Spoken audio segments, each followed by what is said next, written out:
வணக்கம் ஸ்டூடெண்ட்ஸ். இப்போ நம்ம பார்க்குறது எக்ஸசைஸ் 1.4ல் 1ல் தேர்டு சப்டிவிஷன். இங்கே நம்ம பார்க்குற டாபிக் வந்து grammar rules. So Cramer's rule வந்து எப்படி நம்ம சால்வ் பண்ண போகிறோம் அப்படின்னு பார்த்தீங்கன்னா, ஃபஸ்ட்டு டெல்டாங்கிறது எக்ஸ்ஒய்ஸுடைய கோஎஃபிஷியன்ட்டோடைய டிடர்மினன்ட் வேல்யூ தான் டெல்டா. சரிங்களா? ஸோ அதுதான் இப்போ நம்ம எடுத்துகிட்டு போகிறோம். So delta is equal to determinant of first equation உடைய xyz coefficient 3 minus 1. second equation உடைய coefficient 2 minus 1 2. third equation உடைய coefficient 4 3 2. so 3 cross 3க்கு determinant எப்படி இருக்குன்னா, யூஸ்வலாக ஃபஸ்ட் ரோ யூஸ் பண்ணுவோம், plus minus plus. So first row plus 3. So first ரோவையும் first காலமையும் ஒமிட் பண்ணிட்டோம்னா, நம்ம எந்த நம்பர் எடுக்கிறோமோ அதுக்கு நேராக உள்ள ரோ காலம் ஒமிட் பண்ணிட்டோம்னா, ரிமைனிங் உள்ள இந்த 4 எலமெண்ட் இதை கிராஸ் மல்டிபிள் பண்ணுறோம். ஸோ இதை கிராஸ் மல்டிபிள் பண்ணோம்னா -2 கிராஸ் மல்டிபிள் ஒரு மைனஸ் வரும், இதில் ஒரு மைனஸு. ஸோ இங்கே மைனஸ் இல்லை, ஸோ +6 -6. ஸோ -3 இன்ட்டு இந்த செகண்ட் காலமையும் ஃபஸ்ட் ரோவும் மீட் பண்ணிடுறோம். 2 2s are 4, 4 2s are 8, -8 cross multiple ஒரு மைனஸ் வரும். So plus into -1. தேர்டு காலமையும் ஃபஸ்ட் ரோவும் மீட் பண்ணணும். இந்த ஃபஸ்ட்டு இந்த 4 நம்பர்ஸ் இருக்கும், இதை கிராஸ் மல்டிபிள் பண்ணுறோம். 6 மைனஸு, இங்கே ஒரு minus, +4. Okay. 3 into -2 -6 -8 -3 into 4 minus 8 -4 -1 into 10 -24 minus into minus +12 -10. so -34 +12 -22. நம்ம கிராமர் ரூல் யூஸ் பண்ணால் டெல்டா நாட் ஈக்குவல் 0 இருக்கணும். ஸோ நாட் ஈக்குவல் 0 வந்துச்சு. அடுத்து நம்ம கண்டுபிடிக்கிற டெல்டா 1. ஸோ டெல்டா 1ன்னா என்ன? டெல்டா 1 இல்லைன்னா டெல்டா எக்ஸ்ன்னு எழுதிக்கலாம். ஸோ டெல்டா 1ன்னு எழுதிக்கிறேன். ஸோ டெல்டா 1 அப்படிங்கிறது இந்த ஃபஸ்ட்டு டெல்டாவில் உள்ள ஃபஸ்ட்டு காலமை நம்ம என்ன பண்ணால் ரீப்ளேஸ் பண்ண போகிறோம். இந்த ஃபஸ்ட்டு காலம் எடுத்தீங்கன்னா ஃபஸ்ட்டு காலம் எல்லாமே எக்ஸோட கோஎஃபிஷியன்ட். ஸோ எக்ஸோட கோஎஃபிஷியன்ட்ஸ் எல்லாத்தையும் எடுத்துகிட்டு ஈக்குவேஷனில் உள்ள இந்த கான்ஸ்டன்ட் டேர்மை ரீப்ளேஸ் பண்ணுறோம். ஸோ டெல்டானா ஃபஸ்ட்டு காலமில் உள்ள இந்த கோஎஃபிஷியன்ட்ஸ், இந்த நம்பர்ஸ் எடுத்து ஃபஸ்ட்டு காலமை எடுத்துகிட்டு அதுக்கு பதிலாக ஈக்குவேஷன் உள்ள கான்ஸ்டன்ட் டேர்மை நம்ம இங்கே ரீப்ளேஸ் பண்ணுறோம். ஸோ ஈக்குவேஷன் உள்ள கான்ஸ்டன்ட் டேர்ம் என்ன அப்படின்னு பார்த்தீங்கன்னா, ஃபஸ்ட் ஈக்குவேஷனில் 11, செகண்ட் ஈக்குவேஷனில் 9, தேர்ட் ஈக்குவேஷனில் 25. ஸோ அடுத்த ரிமைனிங் உள்ள 2 காலம் அப்படியே அதே தான் எழுதிக்க போகிறோம். 3 -1 3 -1 2 2.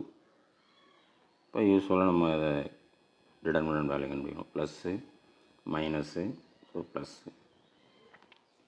+11 இன்ட்டு -2 -6 -3 இன்ட்டு ஃபஸ்ட் ரோவையும் செகண்ட் காலமையும் ஒமிட் பண்ணிடுறோம். 9 2s are 18 -5 25 2 25 50 plus into -1. Third காலமையும் ஃபஸ்ட் ரோ ஒமிட் பண்ணிடுறோம். So 9 3s are 27 plus 25. So 11 into -8 -3 into 18 -50 32 -1 into 52. So -88, இங்கே -32 வரும். Minus into minus plus 96 -52. -88 + 96 8 + 8 -52 + 8. So 52 8 minus 52 subtract பண்ணுறோம் 4 4 minus 44. ஸோ டெல்டா 1 வந்து minus 44. அடுத்து delta 2. So delta 2 is equal to delta 2வோ delta ஒய்ன்னு எழுதிக்கலாம், தப்பு கிடையாது. ஸோ டெல்டா 2னா என்ன அப்படின்னா, இந்த டெல்டாவில் ஃபஸ்ட்டு காலம் எடுத்துகிட்டு, ஸோ ஃபஸ்ட்டு காலம் அப்படியே தான் இருக்கும். முதல்ல ஃபஸ்ட்டு காலம் ரிப்ளேஸ் பண்ணுவோம்ல, அதே மாதிரி இப்போ ஃபஸ்ட்டு காலம் அப்படியே தான் இருக்கும். செகண்ட் காலம்லாம் ஒய்யோட கோஎஃபிஷியன்ட்ஸ். இந்த செகண்ட் காலமை எடுத்துகிட்டு கான்ஸ்டன்ட் டேர்மை ரிப்ளேஸ் பண்ணுறோம். அப்போ ஃபஸ்ட்டு காலமும் தேர்டு காலமும் இதே தான் நம்ம எழுத போகிறோம். ஃபஸ்ட்டு காலம் பாருங்கள் 3 2 4. செகண்ட் காலமும் நம்ம ரீப்ளேஸ் பண்ணுறோம். இதில் உள்ள செகண்ட் காலம் எடுத்துகிட்டு கான்ஸ்டன்ட் டேர்மை அப்ளை பண்ணுறோம். ஃபஸ்ட் ஈக்குவேஷனில் கான்ஸ்டன்ட் டேர்ம் 11, செகண்ட் ஈக்குவேஷனில் கான்ஸ்டன்ட் டேர்ம் 9, தேர்ட் ஈக்குவேஷனில் கான்ஸ்டன்ட் டேர்ம் 25. இப்போது தேர்டு காலமை அப்படியே எழுதிக்கிறேன். -1 2 2 plus minus plus. So plus 3 into 9 2s are 18 minus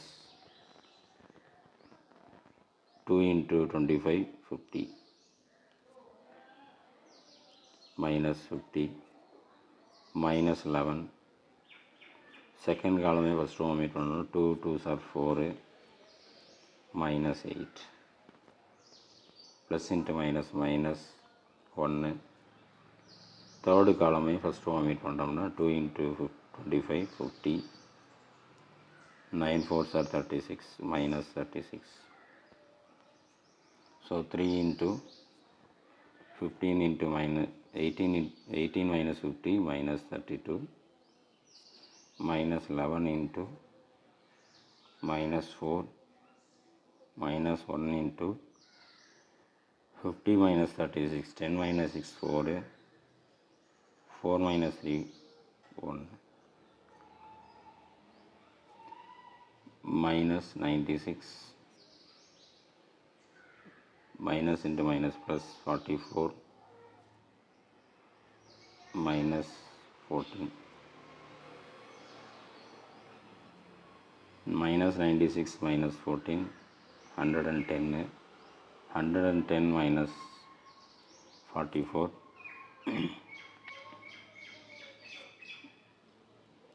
66 minus 66. டெல்டா 2 கண்டுபிடிச்சிட்டோம். இப்போ delta 3. So delta 3 is equal to delta 3னா டெல்டாவில் உள்ள ஃபஸ்ட் ரெண்டு காலம் நம்ம அப்படியே வச்சுக்க போகிறோம். டெல்டாவில் பார்த்தீங்கன்னா ஃபஸ்ட்டு ரெண்டு காலம் 3 2 4 3 minus 3 3 minus 1 3 இதை வச்சுட்டு தேர்டு காலம் இசரோட கோஎஃபிஷியன்ட்ஸ் இருக்கு இல்லையா, இதை எடுத்துகிட்டு கான்ஸ்டன்ட் டேர்மை ரீப்ளேஸ் பண்ணுறோம். சரி பாருங்கள், ஃபஸ்ட்டு ரெண்டு காலம் அப்படியே வச்சுக்கிறேன். 3 2 4. Second column 3 minus 1 3. தேர்டு காலமும் நம்ம கான்ஸ்டன்ட் டேர்ம் ரீப்ளேஸ். ஃபஸ்ட் ஈக்குவேஷனில் கான்ஸ்டன்ட் டேர்ம்னா 11, செகண்ட் ஈக்குவேஷனில் 9, தேர்ட் ஈக்குவேஷனில் 25. இப்போ இது வழக்கமாக நம்ம டிடர்மினன்ட் கண்டுபிடிக்கணும். Plus minus plus. So 3 into first காலமையும் ஃபஸ்ட் ரோவும் omit பண்ணுறோம். minus 25 minus 27 minus 3 into second காலமையும் ஃபஸ்ட் ரோவும் omit பண்ணுறோம். 2 into 25 50 minus 9 4s are 36 plus 11 into third காலமையும் ஃபஸ்ட் ரோவும் omit பண்ணுறோம். 6 மைனஸ் இங்கே ஒரு minus, so plus 4. 3 into minus 52 minus 3 into 14 plus 11 into 10. So 3 into 3 52 multiple பண்ணிக்கலாம். 6 5 3s are 15 minus 4 3s are 12 balance 1 4 plus 110. இப்போ இது ரெண்டையும் ஆட் பண்ணோம் அப்படின்னா 2, 4, 2, 6, 8. So 9, 1 minus 198 plus 110. So delta 3 is equal to minus 198 plus 110 minus 88. So delta 3 கண்டுபிடிச்சிட்டோம். இப்போ அடுத்து Cramer rule by Cramer rule,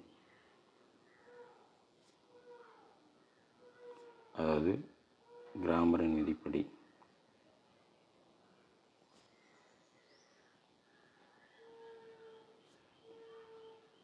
first எக்ஸுக்கான formula delta 1 by delta. Delta 1 என்ன? minus 44, delta minus 22, minus 44 divided by minus 22. So minus minus cancel ஆயிரும். 2, 24, 44. So அடுத்து y கான formula delta 2 by delta. delta 2 என்னது? minus 66, minus 66, delta வந்து minus 22. minus minus cancel ஆயிரும். 322, 66 is at delta 3 by delta 3 minus 88 by minus 22. So minus minus cancel ஆயிரும். 22 into 4, 88. So therefore x is equal to 2, y is equal to 3, z equal to 4. It's okay.